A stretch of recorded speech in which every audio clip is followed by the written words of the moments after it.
Hey, what's up, guys? This is MJ100K and Dane, and you are watching the Check Engine Life podcast. We are going to get to several stories about GM. We got couple stories from other manufacturers, and we are going to talk about that right now. Let's look at this first one. General Motors is working on two new rear-wheel drive passenger cars. That's according to GM Authority and several other sources I will put in the description. So one of the models is confirmed to be the Cadillac CT5 successor, and it's going to be built on the new Alpha 2/2 platform, which is an updated version of the chassis used for the sixth generation Camaro CT4 and CT5. The second model, we do not know what it could be. Some people think it might be a new Cadillac Coupe, and some other people think it might be a four-door Chevy Camaro, which is what the industry is going towards. The Ford is supposed to make a four-door Mustang very soon as well. So people are saying GM's Alpha 2 architecture suggests these cars will likely be rear-wheel drive layouts and possibly internal combustion or hybrid powertrain. So these are not planned to be EVs, which I'm sure Dane is very happy to hear. Is that right, Dane? Yeah, that's 100% right. Sweet.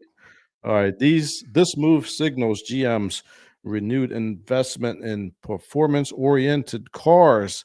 So this is going to balance their EV, hybrid, and ICE development. So they're balancing everything out because EV vehicle demand is going downhill. People are not thinking that EVs are the future anymore. They're a little bit of the present, but not everything. So people think that this is a positive shift towards driver-focused sedans and coupes. Everything doesn't have to be a SUV. This is very good.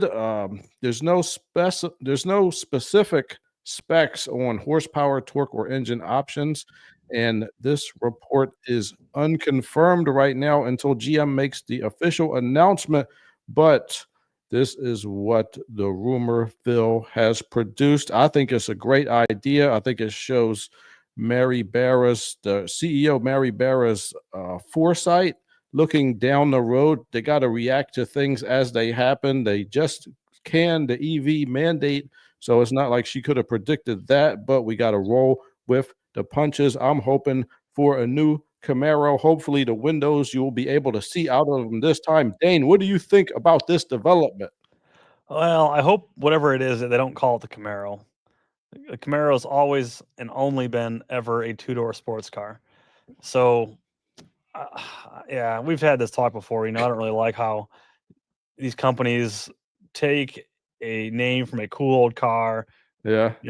bring that name back from the dead, and then make it a car it never was, or they don't do it any real tribute. So, anyways, they can call it something else. There was a four-door Chevelle. You can call it that. You can call it the Malibu. The Malibu was a four-door for a long time. I think that they did like a Malibu SS or some Right. sort of hot four-door car like that. That'd be cool. You just don't want it to be called the I don't Camaro. want to be called the Camaro. I think if they're coming out with a GM comes out with another four-door sports car, I think that's cool. Just don't call it the Camaro, man. Remember the Okay. SS? Yeah. You can just have the SS. The SS was cool. It didn't last very long, It'll but sell better if they call it the Camaro, Dane. We got to think about no. numbers here. I don't think it will. I don't think someone. I think No? if you make the car cool, it doesn't matter what you call it, Huh? That's a good point. That is right? a good point. Let's see. There's only one comment I'm seeing here. This guy says, I'm hoping for 3 or 4 different vehicles for a platform or from the platform. A Cadillac sedan, a faux hatch like the Kia Stinger, a replacement for the XT6, a new Camaro, and maybe a wagon version of the Cadillac. A wagon version. I don't know about that, but what do you think about that, Dane? These other options. Well, that has happened before, right? So we've had like the CTSV coupe, and we've had the CTSV wagon. Very similar platform, right? Same chassis essentially. So if they did a CT5 coupe and a CT5 sedan and a CT5 wagon. That's very possible. Yeah. All right. Do you have any insight on this? I think it's good that they're working on the platform. Like that is pretty much the most important thing. I think if you have the platform down, you might be able to get a 2-door and a 4-door out of that platform, perhaps if with a few tweaks. I think that's why maybe remember when we heard that they were trying to pitch the idea for the new Camaro and it didn't sell? Maybe it was because the platform they were pitching was the old platform. But now that they have a new one and they can make multiple vehicles out of that same platform, it makes more financial sense to do so. And I think the 4-door sports car is something that the people are wanting right now, even though Dane doesn't want to call it a Camaro. Whatever they call it, as long as it exists, they are still making V8s. They're making new V8s. They're making new platforms, sedans, and fast cars are back. And this is a good idea. Dane, let me show you a vehicle that I know. I got one other idea, MJ. What's up? Well, as I'm sitting here listening to you talk, I'm thinking, the Cadillac has never shared a chassis with anything Chevrolet. What? Yes, they have. It's not in a sports car. No, they had that 2-door Cadillac that was like the same chassis XLR? as a Camaro. No, there was a XLR that was kind of I don't know. It was kind of a weird in between. The XLR had a lot of quick Corvette parts on it. Yeah. But it was not like the exact same. That was probably the closest thing ever. Is that from what I can think? But there's no Camaro chassis that ever turned into a Cadillac of any kind. I don't think there was an Impala chassis that ever turned into a Cadillac of any kind. At least not close enough that I would call it, an exact match. Not like Sierra and Silverado, where it's the same chassis, just different badging. So what do you think? Or Escalade and Yukon, right? Like those are like the exact same. They've been more different than that. But what if they brought back Pontiac and they came back with another G8? Think maybe that's what they're using this platform for? What if they brought back the G8, another Pontiac 4-door sports car? That is a good insight. That would be pretty freaking awesome. I would love to see a new Trans Am. I would be excited about that. Or maybe a real Buick excited about Grand that. National. Who knows? Yeah, exactly. Very exciting idea, Dane. Maybe they bring like a really cool Buick of some kind. Like I said, like a Grand National Buick or something. Oh, yeah. Now we're talking. All right, so let me show you this, Dane. Try not to mortgage your house as soon as you see this. Oh, man. This is a 70 Chevelle. I'm selling everything right now. This is from Rolling Museums on the gram. It looks like they're selling this thing for $43,000. This looks like a good price. The 70 Chevelle is the muscle car that made me fall in love with muscle cars. Yeah. Look at that. What if they make the new platform and to make a Chevy Chevelle? Would you like that? It better be a 2-door.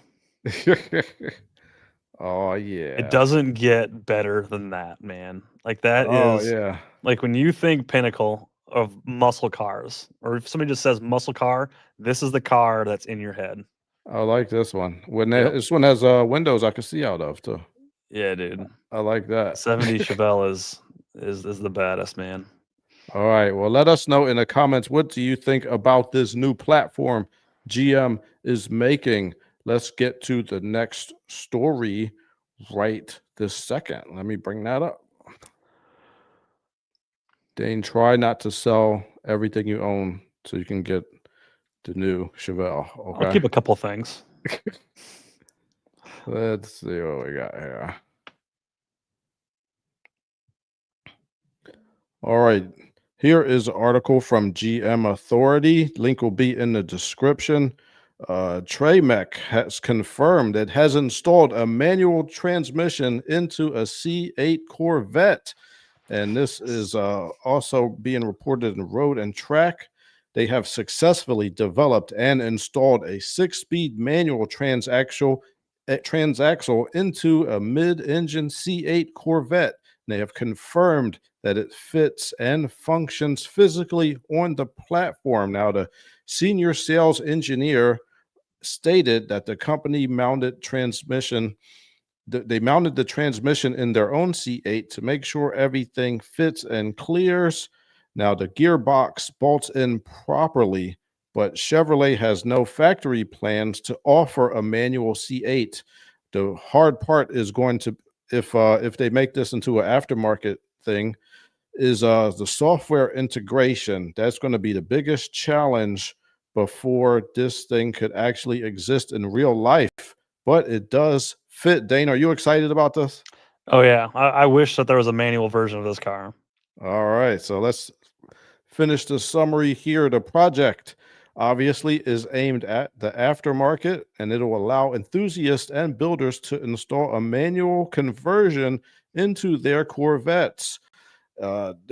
This is a 6-speed transmission, and it's going to have shift position sensors, which will enable modern driving aids like auto rev matching, which will help for smoother downshifts. The Tremec C8 manual could also potentially fit into the Ford Mustang GTD, which is our rivals. They're our rivals. And because the Mustang GTD actually shares the same dual clutch transmission with the C8 Corvette. That's a TR 9080. So Tremec expects to begin tooling and durability testing next year, with a potential aftermarket release around 2027. So a couple years out. We don't know how much this is going to cost, but they are saying there's a niche that needs to be filled, and they'll give enthusiasts like Dane the clutch pedal Corvette they have wanted since the C8's debut. Dane, would you buy this? What do you think about this? If I had a C8 Corvette, I would definitely buy the transmission to put Yeah. in it. Oh heck yeah! I feel like two-door sports cars have to have a manual. It's just not the same. All Is right. I've driven dual clutch with the paddle shift that's instant in a Ferrari. It's amazing, but it's not the Yeah. same as like rolling your own gears, man. Yeah. There's something about that. Hmm. Something about shifting the gears yourself. Now, my thoughts about it were, it seemed like 6 speeds is not enough. Like, shouldn't it be a 8-speed transmission? I feel like these Corvettes are so powerful. You're going to be in first gear for like till you're 60 miles per hour. Nah, they'll be spread out enough. Yeah, Yeah, yeah, because I got a 6-speed in that C10 that I did the twin turbo engine on, yeah. and 6 speeds is plenty. I almost never use 6 gear ever, Oh, but yeah, one of the complaints of the C7, which was the last manual Corvette, was it had a 7-speed manual and that it was too many. oh, 7 was too much. Yeah, Okay, I I think guess I'm wrong. 6 is a good number. No more than that. No less than 5. Hmm. That's a really good spot to be in for a manual transmission. Okay. All right. So I guess it just depends on how you spread out the gearing. Yeah, Let's you know see what what people. Go ahead. Oh yeah, I was gonna say, you know what I find interesting though is this is the first I've heard about this, and Yeah. I'm just getting back from SEMA where they usually unveil a lot of this brand new stuff that they've been working on for the public to see for the first time. And there wasn't a word of that anywhere. I was at No, the Tremec booth, and they had a really they cool didn't say truck in anything. it, and they had some different transmissions on display, but there wasn't a single mention of a uh, a C8 Corvette transmission being available. So very Oh. surprised. Well, now you know, Dane. Try not to Wow, sell everything you own so you could buy one. I might have to. A friend of mine just bought a new C8, but we'll talk Oh, about that another time. sweet. Let's look at the comments. This guy says, this is great news for those of us, myself included, that have a C8 but still want a manual transmission. I would not expect to see this come as a factory option in the C8, but rather a factory option in the C9. Oh, maybe the C9, Oh, which will be more likely a C8.5. Okay. I would never try to retrofit a manual into my car that wasn't designed from the manufacturer to work with a manual. It's more about vehicle software integration. It's not just about fitting the shifter and the third pedal. Yeah, I could tell you I did change my 240SX from an automatic to a manual, and that was difficult, and that was a 92. So I can imagine how much more difficult it would be. I did have to change the car's computer over from an automatic computer to one that was made for manual. mhm. But yeah, there's a will, there's a way. People can figure it out. Won't be easy, but it could happen. This guy says face tooth gear engagement and space for a set of drop gears would make this a really desirable Corvette powertrain. What is he talking about? What is a drop gear? Do you know what he's talking about, Dane? I know. I'm not sure what he means by face tooth gear either. Yeah, I don't know. Unless he's talking about a dog gears. He's talking about like because I know some gears are like straight cut, like for reverse, to where it'll whine more, Yeah, but but then they're it's noisy. stronger of a hold. Like most gears aren't. They're like Yeah, the curved. terminology he's using, I don't understand. It's not anything I've heard before. I So, don't know. like face makes me think face plated. Face plated is something they do to harden the gears so they can handle more power, faster shifts. You can have dog ears on the front, so instead of synchros, you have a dog engagement. That where you don't have to ever use the clutch to shift use the clutch to go from like neutral to reverse, neutral first.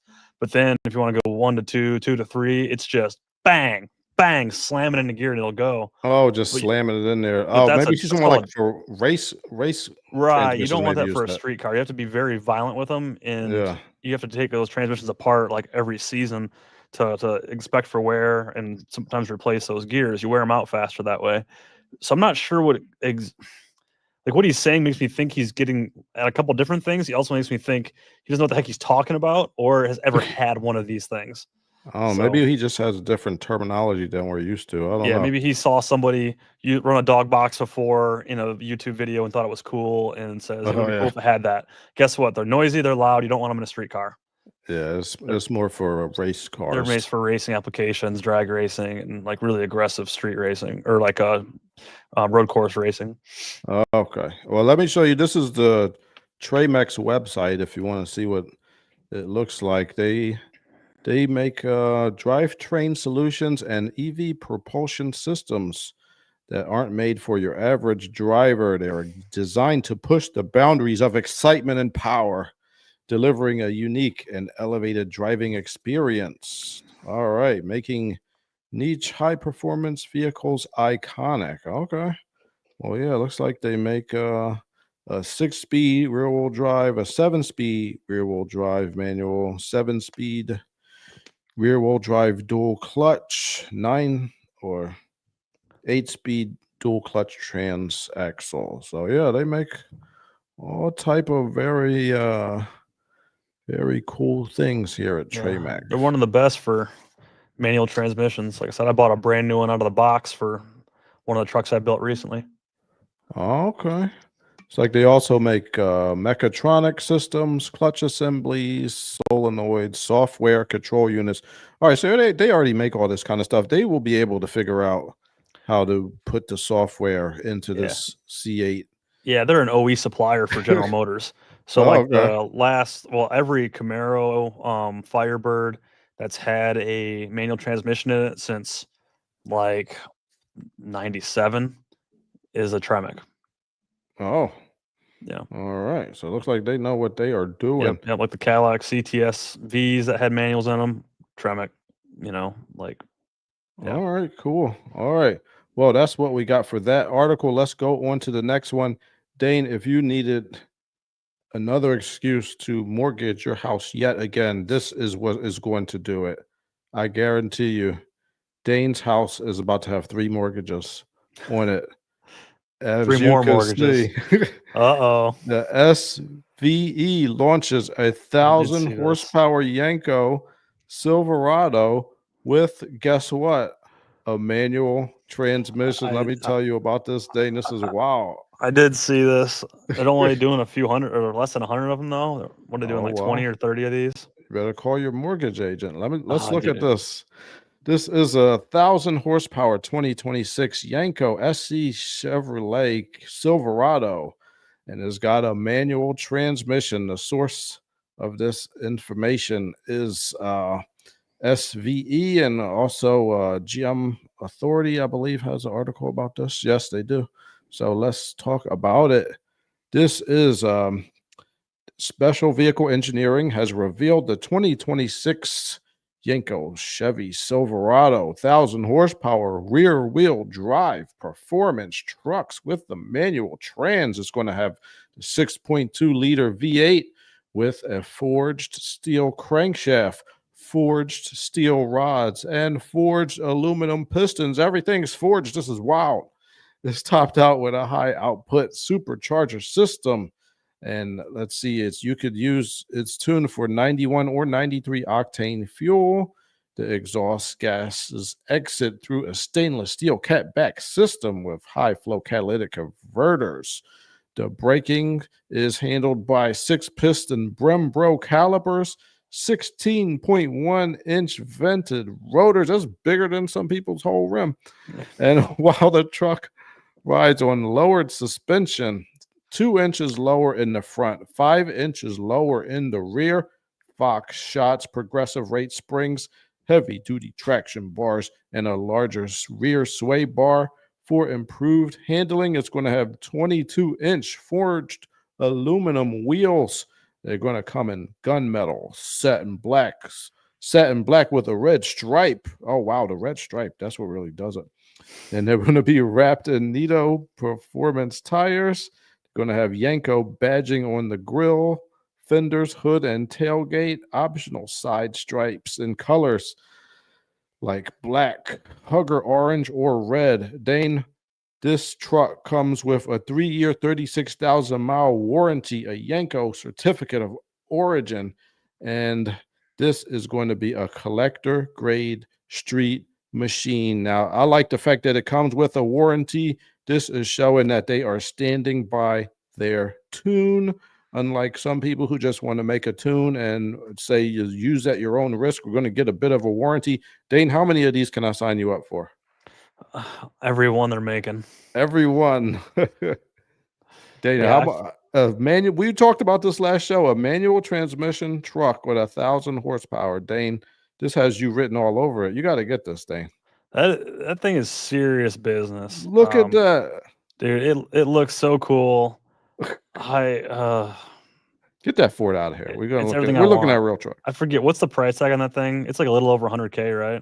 Dane, if you have to, just give them the keys to your house and go get this truck. Yeah, I'll just sell my house and buy one of these. Live in the truck. I think it's got to be over 100 grand. I think it is. I want to say it's like close to 120.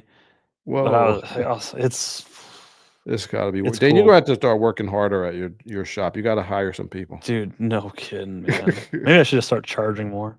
Yeah, there you go. When you have too many customers, you start charging a little more, and then customers stop showing up. Yeah, just like that. All right, let's see what they have to say in the comments. This guy says they will sell like 3 of them, and one will end up in the Super Bowl halftime show. What? They're gonna sell more than 3. I think they're talking about like the GNX. Oh, okay. He's comparing it to the GNX that's what's his name was standing on top of. Oh yeah, Kendrick Lamar. Yeah, idiot. Sorry, I gotta say that. He didn't hurt it. He doesn't weigh that much. I don't care. Don't stand on top of a GNX ever. That car is sacred to all of us GM fans. Yeah. This guy says he went to their website and looked around. They really don't like to show their prices, do they? And this guy says, as they say, if you have to ask, you probably can't afford it, which is pretty much true. Let's see. This last comment. This guy says, I dream of a 2026 Silverado without any displacement on demand features and a crew cab.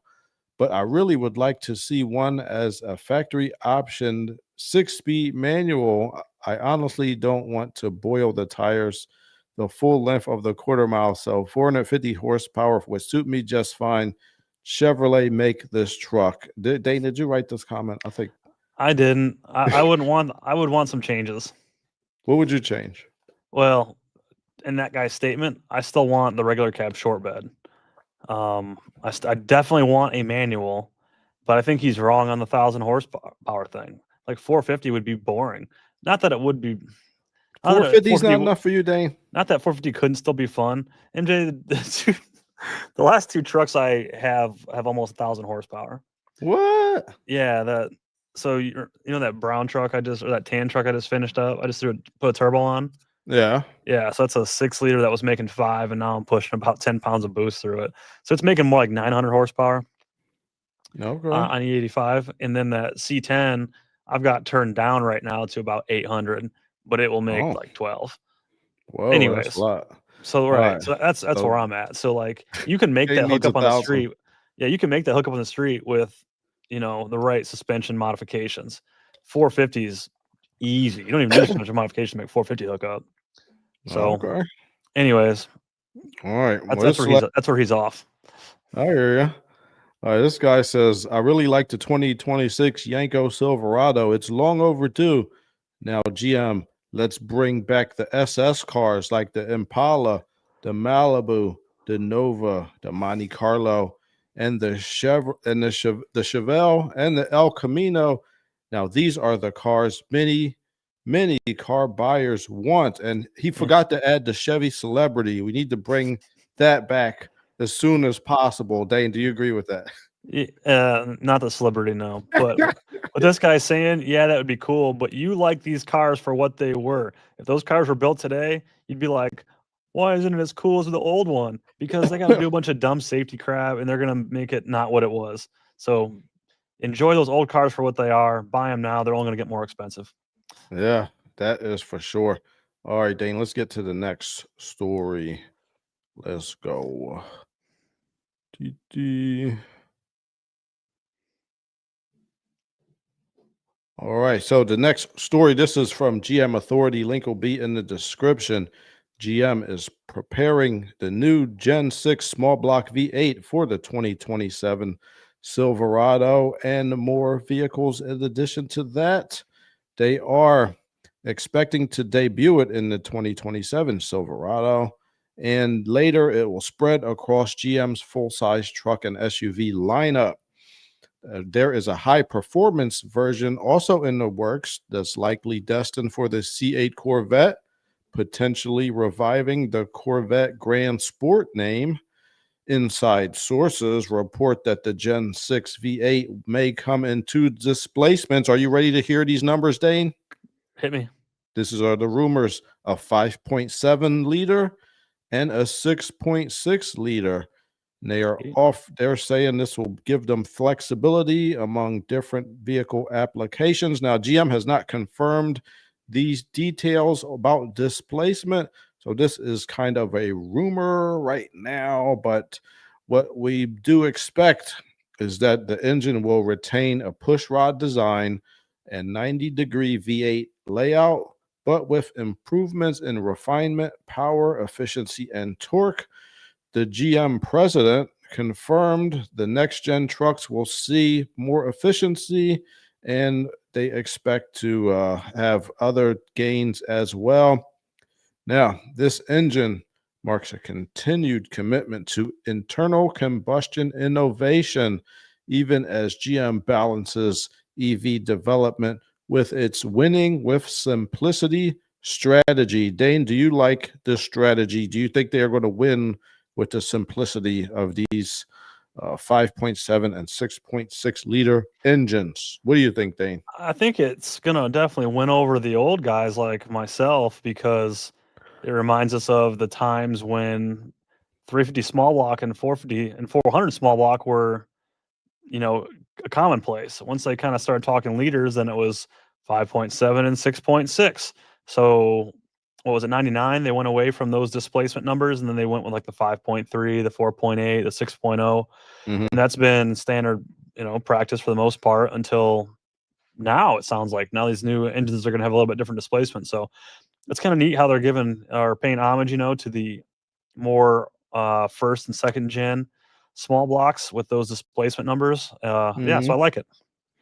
I like it. I think it's good to up the leaders on the entry level one. To give it'll just I think this will help them to continue to be ahead of the competition as far as V8s for what people want. You know, people always want more horsepower, more torque, but hopefully they'll be able to tune these things to get them to be as reliable as older generations. That is what I'm hoping. Let's see what the comments have to say. Yeah. This guy says that The new powertrain should have a 5-year, 100,000-mile warranty as standard equipment. Yeah, I believe that's Sure. what they usually have. Yeah, maybe. I think that's usually 5 years, 60,000. So yeah, 100,000 would be a little bit more. That would be good I though. thought it was 3 and 36, but Well, whatever. that's bumper to bumper usually. Oh, okay. But powertrain, I think, is usually 5 years, 60,000 mile. Okay. But yeah, that would be good. A little bit more warranty. Yeah. This guy says, whatever the size, the bearings and lifters need to hold up this time. And GMA, please tone down the advertising, or GM Authority. I know something needs to keep the lights on, but looking through a tunnel of very distracting animated ads is not a good experience. 114 upvotes. Wow. Wow. Oh, wow. I think he's definitely right. Both of these points are pretty good, I think. Mhm. Yeah, let's get they wanted these engines to be more simple. I hope that they will at least allow you to turn off the displacement on demand easily, or just hitting the button, and just leave it off until you ask for it to come back on. Just don't even add it in the first place. Don't even add I guess I haven't met anybody that actually likes that, so maybe you're right. Same. This guy says reliability and durability are critical for these engines to succeed. There is no excuse. There are no excuses in areas of engineering, manufacturing, materials, or supplier performance that are acceptable. I agree. 70 upvotes, 0 downvotes. I agree with this guy. Let's get these engines as simple and as reliable as possible, and make sure anybody that is a supplier is doing everything as it should be done at all times. Dane, I know we are waiting for this engine to come out, and I think is going to be awesome. Mm-hmm. Let's see. Let's go on to the next story. All right. So those are our GM stories. We're going to look at some other people who, other OEMs have a right to exist, and we could talk about them a little bit. I guess we have to. All right. This is an article from Car Scoops, and the link will be in the description. Do you actually want an AI companion in your car? Major automakers, including Ford, Mercedes, and Mini, are integrating AI companions and avatars into their vehicles, transforming basic voice assistants into interactive digital friends. Ford CEO Jim Farley recently said every driver should have an AI assistant in their car, one that can hold real conversations, not just take commands. Amazon's Alexa Plus is now marketed as more of a conversational AI. And Mini, the automaker Mini, has an avatar called Spike, which is a virtual dog assistant. And this is showing people are shifting toward these personality-driven AI companions. Now, Mercedes-Benz has MBUX virtual assistant, and that is a living avatar that is shaped like a star. And that they combine ChatGPT and Google Gemini for advanced interaction. So, I know, Dane, you don't like these, right? I don't personally. I see why people would want them though, and I see how it could potentially help with safety, right? So instead of looking at your phone, you can just say stuff, and the AI kind of helps you do whatever you want to do. But it just isn't for me. Oh, okay. Well, How about Dane, you? I would get it. Let's see what else the article is saying. The critics note that these systems often struggle with accuracy. So yeah, sometimes the AI can hallucinate and give you wrong information, which I have experience, and I'll tell you about that. AI's on drugs. It wants to please you so much. Sometimes it just will tell you stuff, and it's not exactly sure, but it'll tell you anyway. Like you're pretty. No, just information. I'll tell you what my experience was. All right. Let me finish this. Supporters argue AI assistants improve convenience, letting drivers enter navigation, change settings, or play music hands-free without distraction.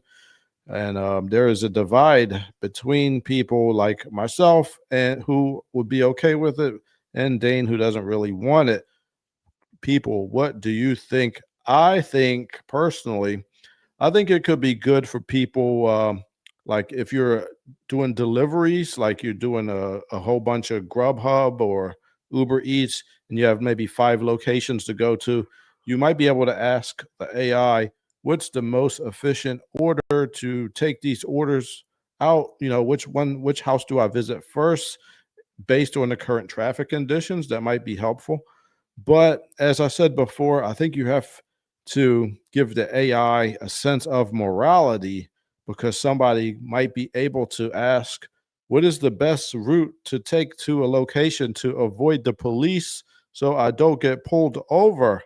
But the plot twist is, what if you ask the AI to do something like that, and then it will just tell the police officer that you asked it to do that, and then Mm. it'll bring the police to you directly? That'd be hilarious. Dave, what do you think? You two-timing son of a gun. I- You think you got a good AI, and they're out, cheating on you with the cops. I don't like it. I guarantee you, first of all cars will already snitch on you for whatever you do. There is there's black box technology in each car that will log things. So if you get into an accident, they will be able to retrieve all the data off that car. They were going to know if your seatbelt was on, how fast you were going. Even now, they could give it a lane departure warning information. They're going to know what channel you had on the radio and how high the music was turned up. They will tell everything about you. So if you think about doing anything wrong, the time is just to you're going to get caught. So you might as well just do everything right. If Dane, you think about would doing something wrong, they're going to know about it. yeah. So the You just got to AI say it. is just an extension of that. Now, I tell you, I've been practicing using Chat GPT for automotive nerd research, and I had it to make up a study sheet for an ASE test. I'm going to try to take the recertify with the air conditioning Mhm. ASE test, and it made a study sheet, and it was good, but it was some answers that were just off. So I decided not to directly ask it just to do something like that right now. But what you could do, though, is good at making summaries or doing different tasks like that when you just give it the information. Like, for example, like I have an ASE test prep book, and I have some things that are highlighted, so I can read off, like I could do a text to speech for each thing in there, and then I could give that to Chat GPT and just say, make, using the information I give you, which I know is right, make like a fill in the blank, make all these questions and have them be fill in the blank. So this way, like I don't have to sit there and type it up like I used to. So it's fast and it's helpful like that. So yeah, AI. I mean, I don't know, bro. I'm Gen X, so I'm able to experiment with new technology and not just sit here and complain like, oh, back in my day we didn't used to do that. So, Dane, have you ever used any type of AI or anything? Yeah, I've dabbled on it a little bit. It seems like it's just a little bit better Google. Like you can ask it to do things and it or search things for you or ask it questions and it just finds it for you versus you have to finding it yourself. My wife is very involved with AI. She works for uh, Target on the corporate end, Mm-hmm. and she works on developing AI into the Target, back end of the website, Oh, into how they're ordering and shipping goods from across the globe into certain, stores, retailers, fulfillment centers, or what have you. So she uses it a lot, and because she's integrating into these things, but but you haven't yeah, used it a lot. but you're right, but I haven't used it a lot. What I do on a day-to-day basis doesn't really require it. So All right. yeah, I just don't have a lot of experience. I'll tell you one more thing before we go to the comments. I've been using it to help me make thumbnails, Hmm. and like you really can have a little bit of a conversation with it, because I asked it to remember we did the article about the ICE raid at the Hyundai plant, and they went in there and they found a bunch of people that their visas weren't correct and they arrested them. Yep. So I asked the AI to make a thumbnail depicting an ICE agent arresting Korean workers at a Hyundai plant, and the AI was like, "No, I can't make an image like that. That might, I think it said might be offensive to some people." So I was like, so I'm like having a conversation with the AI now, and I'm like, "Okay, well, can you make the image, but blur the people's faces out so that you can't see that they're Korean?" I mean, I Right. was like, "Well, look," I was like, "This is an actual situation. I'm not being a jerk Right. or anything to Korean people. This actually happened, and I want a thumbnail to depict it. I'm Hmm. not making a judgment." And then they were like, "No," but then I said, "Can you blur the faces out so you can't tell they're Korean?" And then it was like, "Okay." So I'm like, I'm reasoning, and it did it too. It blurred the faces out, Yeah. but yeah, like you could sit there and reason with this computer a little bit. But so Huh. yeah, AI, man, I would say try to figure out, just be a little bit in the loop as far as how is it works and what you could use it for is actually very helpful, because I don't want to get left behind by any technology. So Hmm. I'm gonna try to figure it out. But yeah, let's look in the comments. Let's see. Let's look at a couple comments. This guy says, "No, I believe AI would spy on me, perhaps even monitoring and recording my words, then leaking some of my words from somebody else from to hear. In some cases, if I would be speaking with myself in my car, the AI probably would think that I would say some commands for the AI, causing it to do something when I really don't want it to do anything." All right, why don't you use the AI to learn how to write a complete sentence? Yeah, I'm confused, but I don't think he likes it. Yeah, I don't think he likes it. And you can ask it to do that. Like you can give it you could like copy and paste this sentence and say, "AI, please translate this into something that somebody can understand." All right. This guy says, "I want AI nowhere in my life." Okay. Hmm. This guy says, "There have been many news reports that insurance companies purchase your data that has been conveniently collected by these modern infotainment systems. Now, with AI, they can collect even more elaborate details of you. Unless you're fine with doubling or tripling your insurance premium, no, I don't want my car to have any of these things." That is a good point. They do sell your information to insurance companies. And yeah, what do you think, Dane? Well, stop doing illegal crap, and you won't have to worry about it. That's pretty much how I do. Yeah. Or drive old stuff like me, and that doesn't have any AI and electronics in it. It'll be good. Yeah, that is a good point. Dane drives the older vehicles that they don't even have fuel injection or OBD2 anything. They don't have Hey, OBD2, they don't have OBD1, they are OBD none. I have two of them have OBD2. Nothing. Oh, okay. Everything 2 out else of does not. 6. Everything else is old All right. carburetors. Yep. All right. Hey, guys in the chat, thank you for joining us. Let us know what you think in the comments. Would you buy a vehicle with an AI assistant? Um, I would. I would like that. I think maybe that'll lead to less button. Like they're going to be, you're going to be able to get rid of buttons completely if the AI can understand what you really want. All you have to do is like turn the heat up 5 degrees, turn the heat up 10 degrees, or Yep. turn the wipers on. Like with an AI assistant, you might not need like any buttons at all. Yeah. That's You know, wild. yeah, you know how we've been talking about like dashes, how they're getting crazy with the screens and stuff? Yeah. You know, like the hot trend this year at SEMA on a lot of like really cool builds, like Right. high end like resto mods and stuff, was instead of having like a stereo, it was just a little screen like this. You know, hold my hands up for people that maybe just be listening only, like Yeah. 6 inches by like 4 inches, and it was Apple CarPlay. So you can just Yeah. or Android or whatever. It was just CarPlay on it. And so you'd only play what was on your phone. That was it. No AM, FM, no nothing else. It was just CarPlay, super simple. That ran your whole stereo. It just cleans up the whole interior. Man, it was Wow. yeah, like that's the trend now in like resto mods and in like restorations and stuff like that. I don't know how much the brand new vehicles are going to catch on to that trend, but like that's obviously what people want that are building cars. They just want something super simple. They don't even want AM, FM anymore. Just CarPlay. Yeah, that'd be pretty cool. Yeah. Uh, I think for people who they don't like AI, like I understand that you don't want your data out there, but it's already the horse is already out of the barn Mhm. on privacy. There are cameras every single place in the whole world you go. When you go out with your cell phone, ah, I watch all these crime dramas on like these crime recordings and interrogations on YouTube, and they catch people they catch everything about them.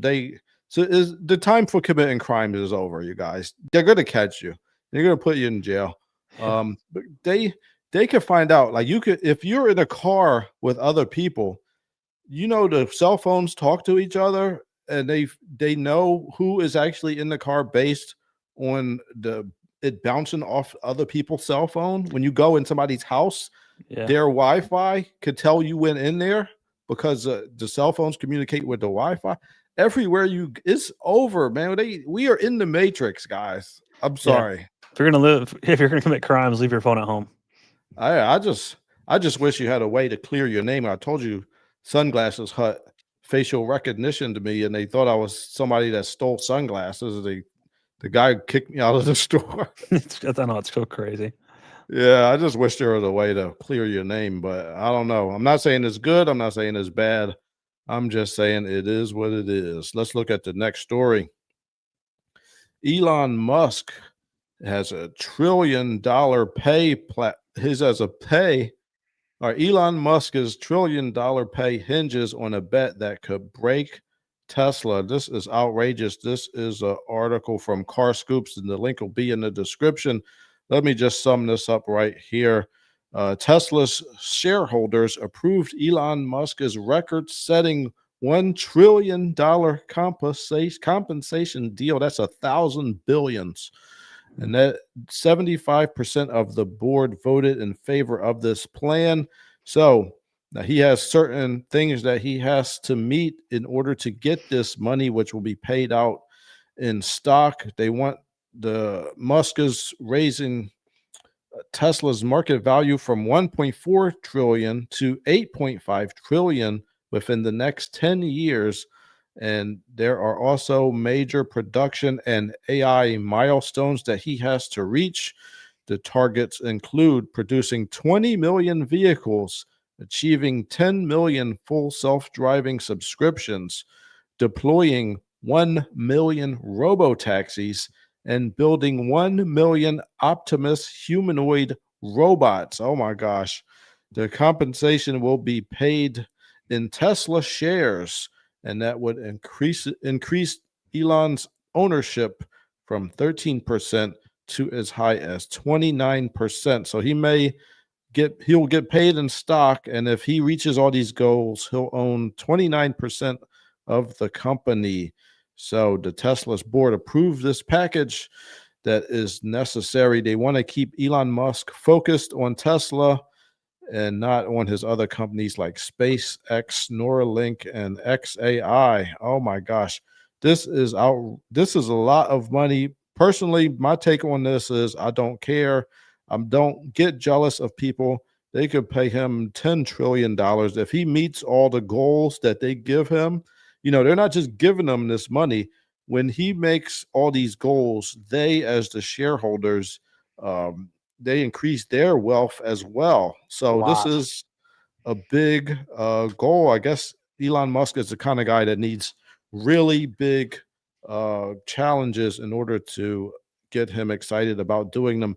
Dane, what do you think of this? Do you think he'll be able to make these goals? Do you think this is too much money? What do you think? Well, if there's anything Elon Musk is notorious for, is for missing deadlines. So Yeah. I don't think he'll make the deadlines.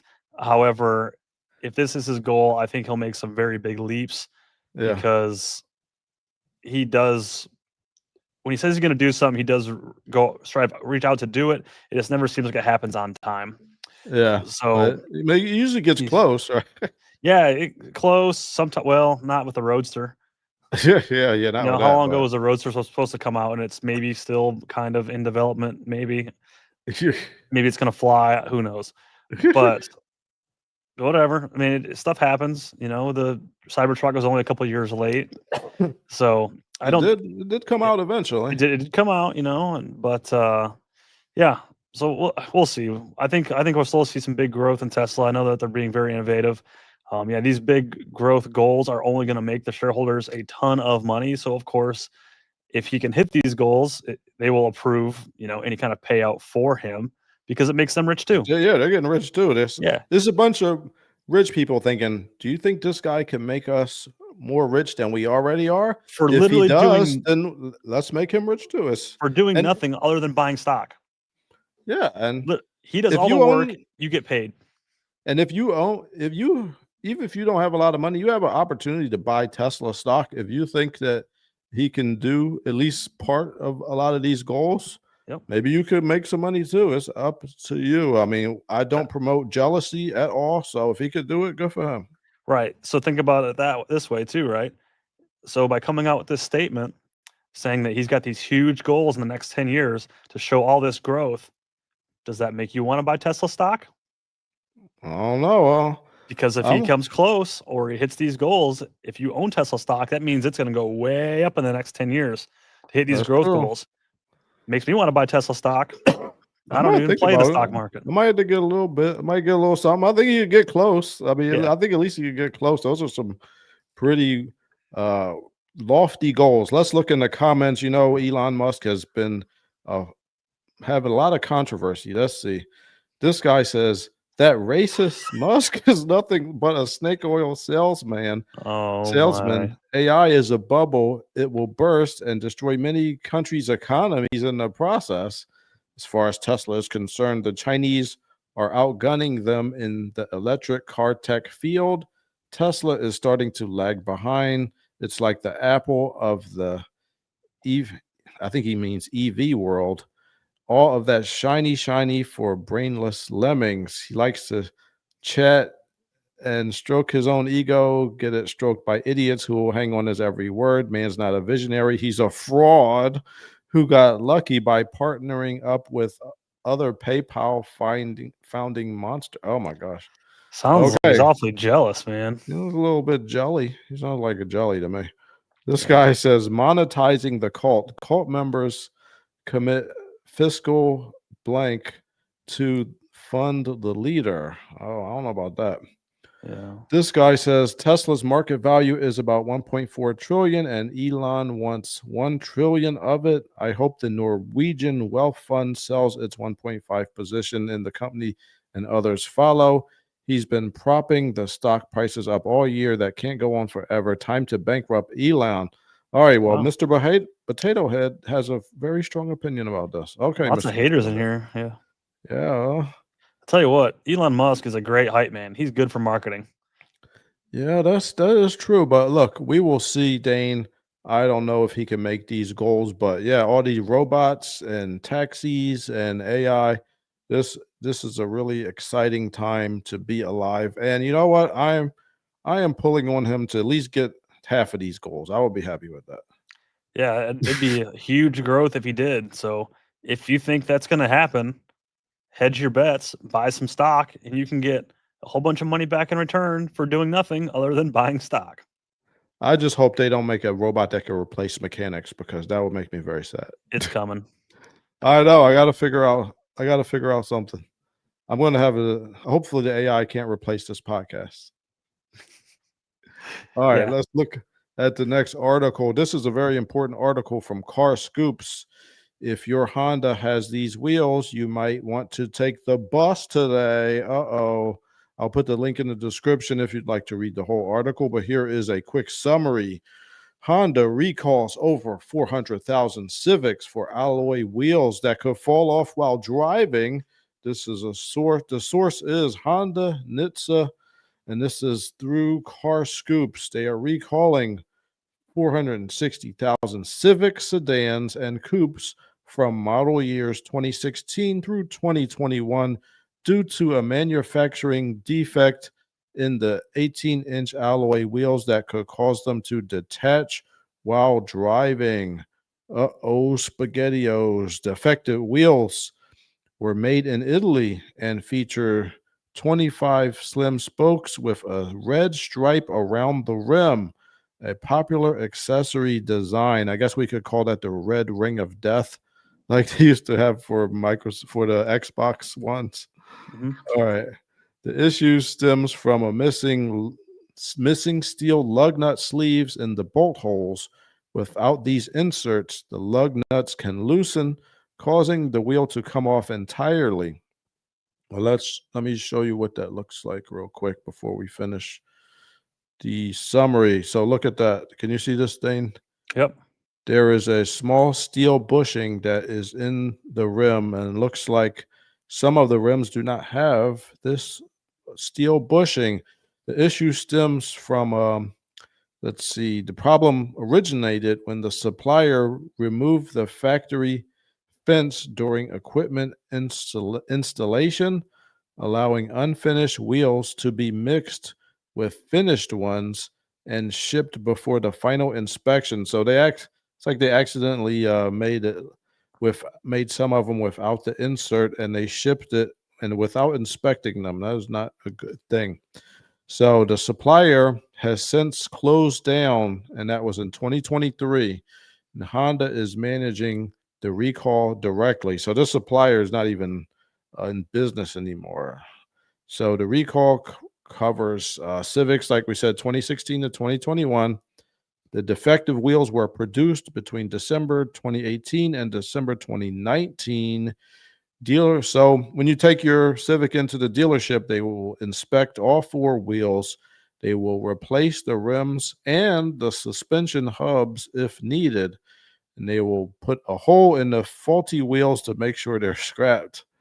They are saying Honda warns that not all affected owners may be reached, since some Civics with these wheels may have changed hands or received aftermarket service outside of Honda's dealer network. If you know somebody with a Civic in that year range, please let them know about this recall so that they could take their vehicle to a Honda dealership to have them checked out ASAP.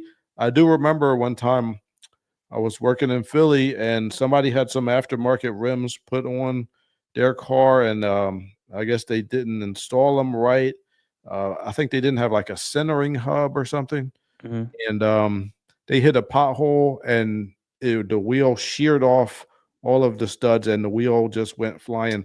Now, I don't know if any Hondas have actually had the wheel fall off or not, but you should go and get your Civic checked out if you suspect. See, here's a picture of it. It's got the red stripe around it. The red stripe of disaster. Mm-hmm. Let's see what the comments have to say. This guy says, that's super dangerous. A wheel coming off is a deadly traffic risk for all. That is true. I hope they handle it quickly. Yeah. Dane, did you see one time a wheel fell off and it went up under like a SUV, and the SUV like just went flying in the air? Did you ever see that? It's like, I haven't. yeah, I saw that happen on I guess they're like shorts. I was watching shorts one day and I saw that, and it was very scary. Mm-hmm. This guy says they might come off unexpected, but hey, they've got a red stripe and look kind of fast. Oh, Honda, you must run on the Nissan's successful, in quotes, business model. Okay. This guy says, regardless of the recall, those are some beautiful factory rims. Yeah. Well, I guess it looks good, but if you have that vehicle, get it checked out.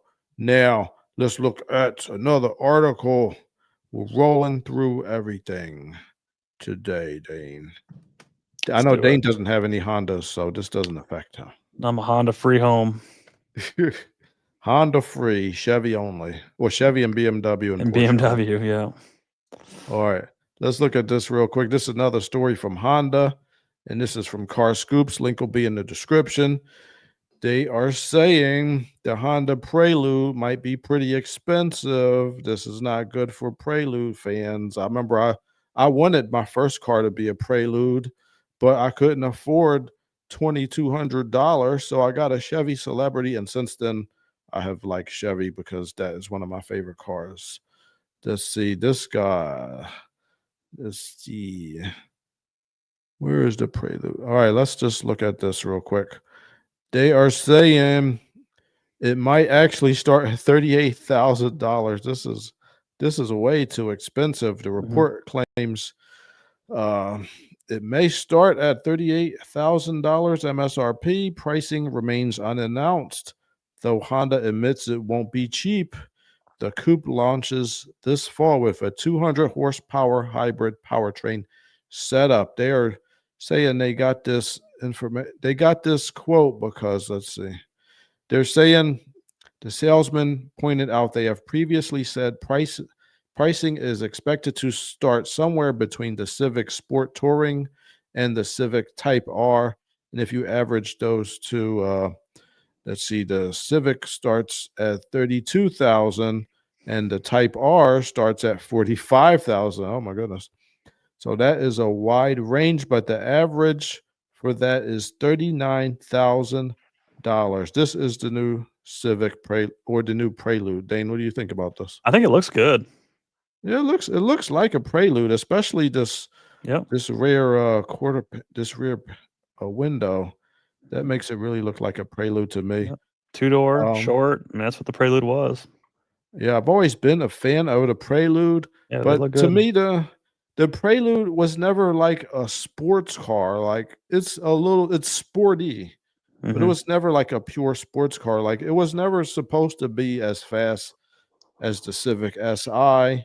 It was definitely never as fast as like the S2000, but people are underwhelmed at this 200 horsepower. And the problem is, Dane, when you're looking at sports cars, you're looking at price and you're comparing it to other things with their horsepower. Yep. So the problem is you can get more horsepower for less money. Like the Toyota GR86, which the Toyota GR86 and the Subaru BRZ seem to be pretty much its competition, even though they're rear-wheel drive. But they're cheaper though, and they're to me they're better sports cars. The GR86 starts at 30,000. The BRZ starts rear-wheel at drive, manual transmission. Yep. Yeah, like even I guess this is the 4-cylinder Mustang. It starts at 32,000. Yep. So it's not enough power. 200 horsepower with a hybrid engine there's no manual transmission. These other sports cars have a manual.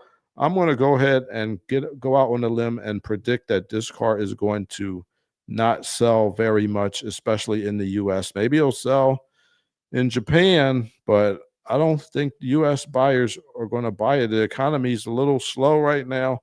People are not going to pay more to get less horsepower. Dane, do you agree?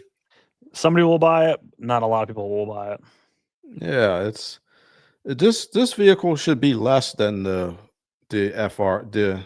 Toyota 86 and the Subaru BRZ. It should cost less than those because this vehicle is not as good. It's a fun vehicle. It's a little sporty. It's not a sports car. It should not cost this much. And I don't like the fact that it doesn't have a manual, but I can understand that. But still, let's see the comments. This guy says, "Wake me up when the 350 Type R version is announced." I guess you are never going to wake up because I don't think that's going to happen. This guy says $38,000 is a really nice price for that car. In Europe, it starts at 49,000 euros, which translates to $57,000. Oh my gosh. Well, look, we're not going to worry about what they are doing in Europe. Europe is in a disaster, and I don't think there's going to be any more Europe in 20 years, but who cares? All right, this guy says it's overpriced and underwhelming. It should be 30,000 to match the Accord. That's what I said. Let's be real. This is an Accord coupe. Similar. It will be the worst selling Prelude in history. I agree. I totally agree. This guy says 40,000 for a car that's slower than a base Corolla. Enough said. Unbelievable. I don't know who is in Honda's marketing department, but they have clearly missed the mark on this one. And I hope that I hope Chevy does not do anything like that. Dane, do you think you also agree that the Prelude is going to bomb? Yeah. See, here's where a company brings back the name of a car that's been gone for a long time. They made it look similar. Good job on you there. But it True. doesn't perform like they want it to perform. So guess what? The name won't carry you. It still has to be cool. Yeah. I don't even I think it should perform a little bit more, and I think it's mostly the cost. Yeah. Cost kills even the greatest sports cars ever. That's what happened to the Mark IV Supra. It cost too much for the time, and nobody bought it, even though we consider that to be the best Supra of all time. You know why it's not here? Because nobody bought it. Because it cost too much. You're right. The Prelude is cost too much, and nobody's going to buy it. It's very simple. Yep. Now, Dane, let me show you. This is a sidebar, but I want to show you a company. Hey guys. How important. Hey guys, we're here at SEMA showing off a prototype of the next generation of Icon tool storage.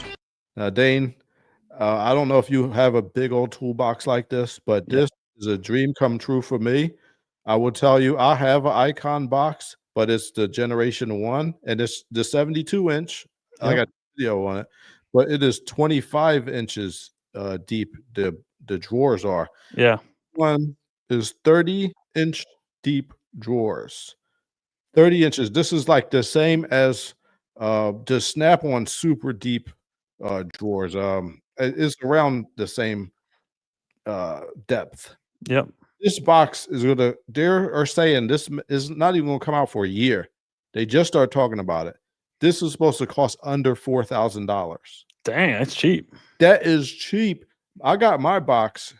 I think it was.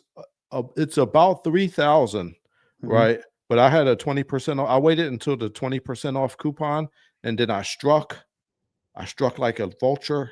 A claw came out of my hand, and I grabbed it, and I got mine for under 2,700. Now, if this comes out, I will sell mine probably for a couple grand and just get this one because the drawers are so much deeper. Look, the people in the comments are loving this. Let's see. This guy says, let's see, make a top box for it as well. It would be amazing to have additional lights for the drawers just to have the perfect all-around box.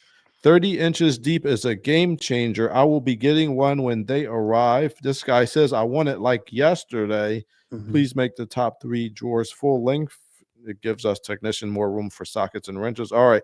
Like I said, if you look at the comments on any of these videos, people are loving these. This guy says 30 inches deep is a huge thumbs up. I did not expect this. I own a 73-inch Icon with a side locker in blue. Very happy with it, but I will gladly upgrade to 30 inches deep now. Oh yes. So yeah, when you hit everything perfect with the price, people will line up to buy your product. Harbor Freight is doing it with this box. Honda, you need to listen. You need to cut the price of this freaking Prelude or nobody's going to buy it, and you're going to have to stop making it. It's going to be a huge waste of time and money. Honda, listen to Icon. Give the people what they want at the price they want. Darn it. Dane, what do you think? Yeah, this is pretty cool. Dane, would you get a box like that? I don't know. Do you need one? What are you using for a box? I have 4 toolboxes and they're all full, so I don't not need a bigger toolbox, I guess. I could use one, but I would have to work around it. I've kind of got a bench top made that goes over top of a couple of toolboxes that's made specifically to go around those. So if I got something like this, it wouldn't work.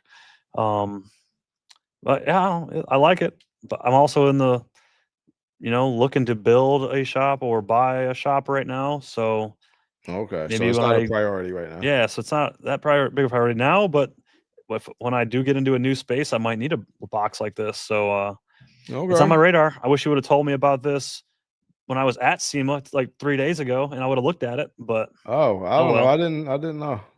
Yeah, I know. I just saw this like yesterday. I know it's all good, but if I knew that was there, I would have went and checked it out. That's the downside of SEMA. It's so big you can't see everything. You just can't. I gotta go to SEMA one day, but You yeah, do. that's what we got for you guys today. If you have any questions, please put them in the comments. Dane, do you have any final words? Have a good week, you guys. All right, cool. Have a good week. Thank you for tuning in and have a good one. Yeah, see you next time.